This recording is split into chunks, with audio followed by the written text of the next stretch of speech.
Across the South Coast, live from Solent University, you're listening to Solent Sports News.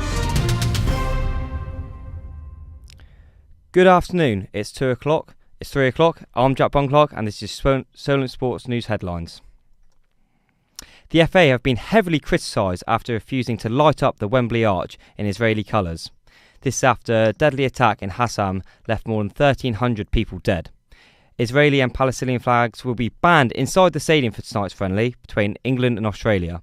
Former FA chairman Lord Treesman says this decision is understandable. Banning the flags makes complete sense to me because what you certainly don't want is a disruptive political demonstration in a stadium. Lighting the arch would have done it. It's a very, very clear signal. One of the longest serving managers in Hampshire, Dave Diper, has decided that his days in the hot seat are over. The Sholing head coach has decided to step down after taking up a new role at the club as a sporting director, with Paul Doswell taking charge from next weekend. We're joined by Claire Payne, Sholing's director and club treasurer, to discuss David's career. Hi Claire. Hi Jack, how are you? Yeah, very well. And yourself? Yeah, good, thank you. So David's been at Sholing for around 25 years. How influential has he been for the club? Well, going back to 1999, if you had visited the ground then, it was literally just one open field. In the last 25 years, he's managed, with obviously the help of Vosper's, to get the pitch perimeter, the fence, stands. He's turned it from a normal playing field into a stadium. In 2010, he also approached, that's when Vosper's left, and we become Sholing Football Club, and he approached a lady called Carly Kinsey, who runs our youth section.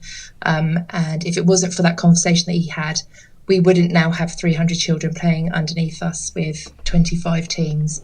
So I would say pretty influential. Wow, that's pretty incredible stuff. 25 teams and obviously hundreds of children getting the opportunity to play football. So what would his new role be now moving forward? Well, I think it's going to be a role that he grows into. He is, I can't even remember the title name of it now, but it's basically a liaison between players and directors and management.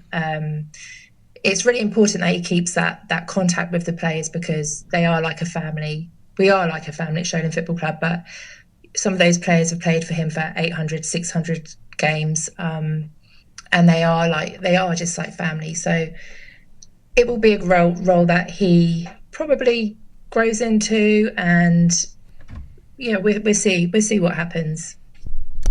That's great. I appreciate your time, Claire, and have a good rest of the day. Lovely, thank you. Thank you very much. England manager Gareth Southgate isn't taking their opponents lightly tonight. The 53-year-old insists his side would need to be at their very best to overcome Australia as they lock horns with a team from down under. Southgate knows how big of a game this is for both sides.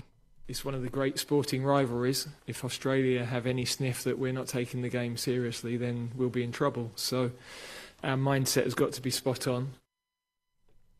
Dan Burn, who's recently earned his first England call-up, has signed a new contract extension at Newcastle United. This will keep the long-life Magpie fan at the club until at least 2025. Former Southampton assistant manager Danny Rowell has been appointed Sheffield Wednesday boss. The 34-year-old, who worked under Ralph Hasenhüttl at Saints in 2018, has joined the Owls, and this will be his first managerial role. Gavin Bazzunu's Republic of Ireland could be out of the Euro 2024 qualifiers tonight. They face an almost impossible task to reach the finals. If they fail to win tonight, and if the Netherlands beat France, it will be too far behind to reach the competition. However, manager Steve McKennie won't stop until they're officially out. The reality is, although it's an outside chance, mathematically we still have a chance. So as long as that's the case, we must give everything of ourselves all the time. Former England cricket captain Alistair Cook has announced his retirement from the professional game. Cook played the majority of his career in Essex and was a regular starter for England, where he established himself as one of the greats. He has a record for the highest runs for England, with over 12,000 scored in total. New Zealand need 246 runs to beat Bangladesh in the Cricket World Cup after Lockie Ferguson got 3 wickets for 49 runs. Kane Williamson returns to the side for the first time since his ACL injury, as the Kiwis are 64 for 1 with 36 overs remaining. Influential fly half George Ford has been replaced in the England squad. Captain Owen Farrell returns to start against Fiji, with Marcus Smith coming in at fullback. Farrell is the all-time point scorer for England after breaking the record last weekend. Two-time England Player of the Year Freddie Stewart has been dropped from the matchday squad entirely. France captain Antoine Dupont will start at the scrum half at the Rugby World Cup quarter-final against South Africa on Sunday. This comes after the former world's best player recovered from a fractured cheekbone. Springbok fullback Manny Libbok will replace veteran Andre Pollard for the crunch match against the tournament hosts. Catalan head coach Steve McManaman says his players have got plenty of reasons to be motivated ahead of tomorrow's Rugby League Grand Final against Wigan Warriors.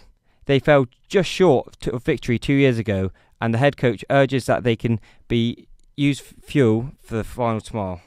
We've got players retiring, we've got players leaving the club, and quite clearly would be the first French team to win a Super League competition, would create history, certainly in our part of the world, and it's an opportunity there for us. We had one 2 years ago, we missed out on that one, and we intend to take this one.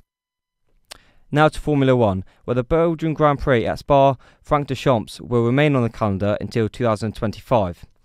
I'm joined by Daniel Baverstock. How important is that this circuit is still on the calendar? Yeah, I think it's really important that these historical, traditional tracks remain on the calendar for the enjoyment of the sport. Of course, you always have threat of new circuits such as street circuits taking over due to like the money and the financial side of the sport. But ultimately, the likes of Spa, Silverstone continuing is really, really important. Thank you, Daniel. That's all from us for now. I'll be back in an hour. Remember, you can keep up to date on our website, solentsportnews.com.